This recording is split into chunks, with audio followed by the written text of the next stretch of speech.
this Tuesday of the third week of Lent. It is also St. Patrick's Day, and St. Patrick is my confirmation saint, so I would appreciate prayers to St. Patrick. Let us put ourselves in the presence of God. Mettons-nous dans la présence de Dieu. Au nom du Père et du Fils et du Saint-Esprit, ainsi soit-il. So the sign of the cross, which I just made, is probably the simplest prayer, as it doesn't actually require any words. It just requires the action. And we do it all the time. We do it before our meals, during the sacred liturgy, when we leave a church, when we come into the church. And it's something we learned as when we were small children, probably one of our first prayers. And it's really important, even if it's really simple, because it reminds us of our baptism, especially when we do it in church with the holy water font. And because it's the cross, it reminds us that the cross is the source of our salvation that was brought by baptism. That cross, which is our only hope, as Fortunatus wrote in the poem or text that became the hymn of the Vespers of the Holy Cross and of the last 2 weeks of Lent, the Vixia Regis.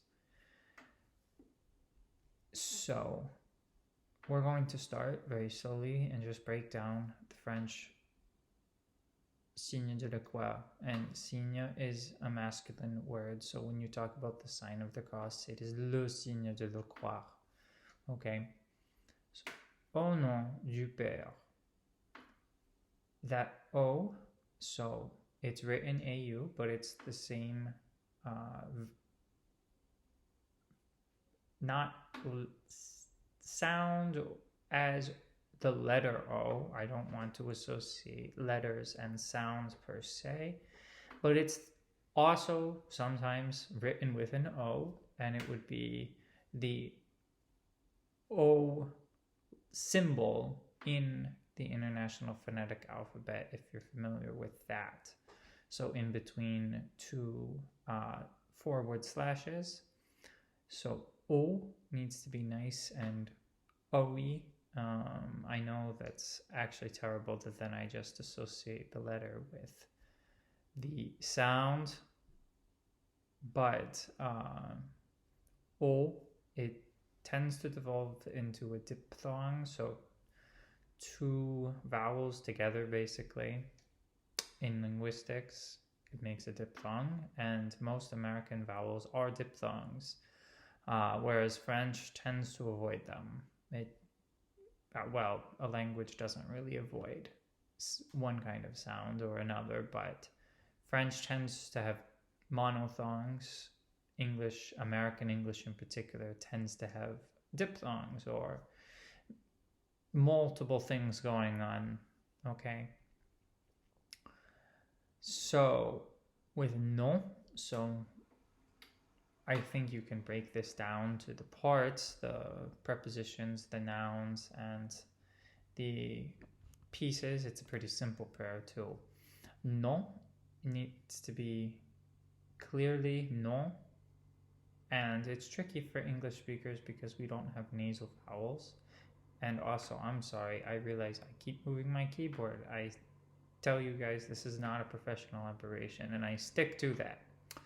So anyways, au nom, okay, au nom, and the OM gets us a nasal vowel, and again, it's not just a matter of those two letters trigger it, although they do represent this nasal vowel, and I'll try and find a way to either put that in the video or put it in something below. The nasal vowel here is has its own IPA symbol, and I think you should try and learn that. But anyways, so au nom, and then du, right. So this is pretty tricky for Americans and English speakers. U is represented by what's normally a letter Y on your keyboard in IPA. So, U is a sound that does not exist in American English. However, if you know German, it would be one of the U with an umlaut, and I don't know the German alphabet, so forgive me for the mixing up of the alphabets. But anyways, it is in other European languages, so, and non-Romance languages. And for people who already know French or learning French, you would have learned the letter E. Okay, so if you say E, and then you, let's see, I want to get this right. Round your lips, okay. If you round your lips, E, and then E, E, okay, E. So you can see me doing it. I can kind of see myself in my camera, and I'm also looking at the script, which is why it's tricky. But the good way to do this is in the mirror, or if you have a makeup mirror, or the little mirror that Ella Bean and other companies put in their toiletries. The toiletry kits, you know, for traveling, those are great when you're learning phonetics. And it's going to be super silly, but it's super great because you can see your tongue and your mouth and lips all moving together the right way. So, au nom du Père. So, the fifth letter of the alphabet, so A, B, C, D, E. E is often dropped in between consonants, which is why if you look at the spelling, there's the accent grave. So an accent grave is a downstroke from left to right. So the top part, the top part goes down. And if it winds up being backwards, sorry. But you can see it the way it looks in writing. So, and you can produce that on your keyboard very easily if you want to, or you can just copy it from wherever it's typed online. So anyways, that means it's actually pronounced here. So that's why this accent exists. French tends to drop this letter, or this sound rather, in between consonants. Not always, but a lot of the time.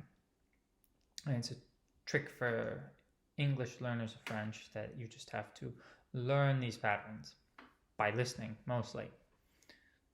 So to get a little technical, the R, so the letter that follows the is a voiced uvular fricative, which means your vocal cords vibrate, voiced, pronounced with the uvula, which is that thing that hangs down in your mouth. And I'm not going to show you mine. I don't think you can even see it. But then the air cuts off at the uvula, which gives it the fricative. It cuts off, and that's how we get the sound. So sometimes we use the word guttural. I guess I know what you're talking about when you say that, but it doesn't mean any one specific sound. It actually means a collection of related sounds. So if you know Bach in German, well, that's also a guttural sound. Loch in Scottish, and so on. This is a tricky sound for English learners. Our R is much more in the front generally, or if I wind up having any Indian or Pakistani learners, the retroflex R is even trickier. So when the R is pronounced and your tongue curls back, so Americans don't have it the hardest, I think. So anyways, you'll feel it there, no matter how aggressive the R is, or the R, sorry. You'll feel it in the top of your throat, not really your throat, but the back of your mouth. And then you'll feel your vocal cords vibrate, and you know you've got it more or less. And the French are pretty forgiving, I think, about this. So, last trick for père and anglophones, the at the end is basically not said. Just don't think about it. Don't make it into any stereotypically French sound. I applaud the people who try, except that it's wrong. So we will eventually find words that do have final vowel sounds, and we'll cover those and why they're said the way they're said, or pronounced, however we're describing this. So, et du fils, et du fils. A, so that is a letter E in between the two slashes. So English letter E, French letter E. And you gotta be careful here just because it tends to descend into a diphthong, but also there are other places in French where this sound is pronounced, but there's a little variation in those, so don't confuse the two. So don't confuse a, so te, the conjunction with este, or a, il est, rather not come like the letter, sorry, but este gives you a, so like the conjunction, but then you will have so il est, and il est, depending on what follows. So that's why. So, and this is kind of like live teaching, so that's why things get wonky in these videos and they become 20-minute projects when they could be 10, but regardless. So, yeah, I will get more into that again when we do the creed, because that comes up, and I want to remind you that L, so letter L, English L, in between the brackets in IPA is actually silent here. If it's at the end of a word, it's pronounced. If it's not, then, well, usually it's pronounced, but here it's not. So fils, so you do pronounce that S. All right, so the last part, et du Saint-Esprit. So again, et du, so just be careful there with the two sounds we've already learned. And there's a nasal vowel in Saint, which is kind of in the process of changing. I have a friend who studied linguistics in a very good linguistics department who could tell you more about that. And I personally find it easier to learn the four classic, or to use the classic nasal sounds that I learned. It's conservative. Even priests and other French Catholics who speak in what I think is a more conservative, relatively easy to understand way, use the changed sounds because that's just how they learned, and that's fine. But you'll be understood this way. I personally find it easier because there is a connection to the spelling, even if we should learn by listening first, which is actually great. You know, this is how monks learned Gregorian chant, and it's how children learn speech, and there's something really interesting about this that's good for the soul, I think. So you'll listen and adapt if you need to, but I stick to the four classic nasal vowels that if you've learned French or have studied it already, you've learned. And that's that for the nasal vowel here. Now, we have the nasal vowel, but then the nasal vowel is followed by a consonant, and it's an adjective, saint, and then it's followed by a noun. So that means that silent consonant, te, gets brought forward to the next word. So one trick about French is that syllables on the written page have absolutely nothing to do with syllables in oral production. So, Saint-Esprit. Et du Saint-Esprit. Okay. That's what we call liaison. So when a silent consonant is now pronounced because it's followed by a vowel. And in general, adjectives before a noun have liaison. Adjectives after don't always. But here we're going to stick to the very basic essential. Saint is an adjective that precedes esprit, therefore liaison. Okay? So to conclude the sign of the cross, ainsi soit-il is a literal translation of Amen, so the Hebrew Amen. Okay, and in French it's a little different from the way we Anglos think of it, because everyone says Amen or Amen in English, which is one of the relatively few Hebraicisms kept in the English liturgy and prayer. Whereas the French, it's a sociological marker, I'd say, because traditional Catholics, so those who go to the traditional Latin Mass in particular, or primarily, they pronounce, or they say, ainsi soit-il, which is the way that French Catholics pretty much always said it. Nowadays, you do see a lot of prayers that end in Amen, and that's a new thing, but it does tend to tell me something if I hear someone end their prayers in ainsi soit-il versus Amen. And again, we have that same nasal vowel, un, so it's in the nose, okay?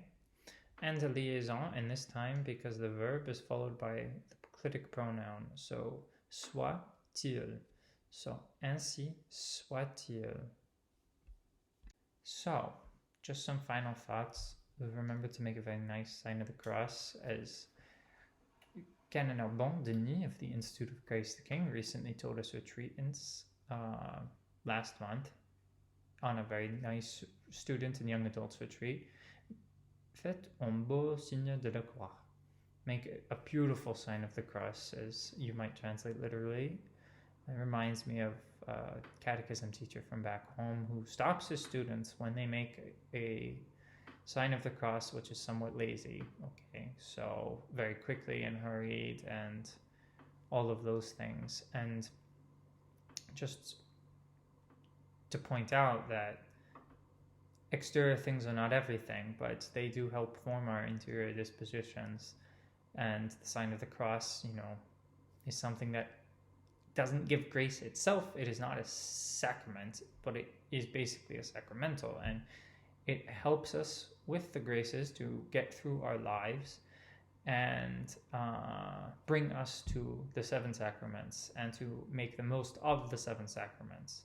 So I don't want to say that a sign of the cross is quick, which is quick is lazy and offensive in a way that's harsh, but it is something that I think is discouraging to those of us who are already more pious. So let's all try to, step by step, remember to make the sign of the cross in a very careful way.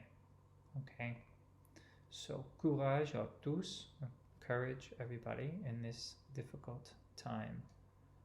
Au nom du Père et du Fils et du Saint-Esprit, ainsi soit-il.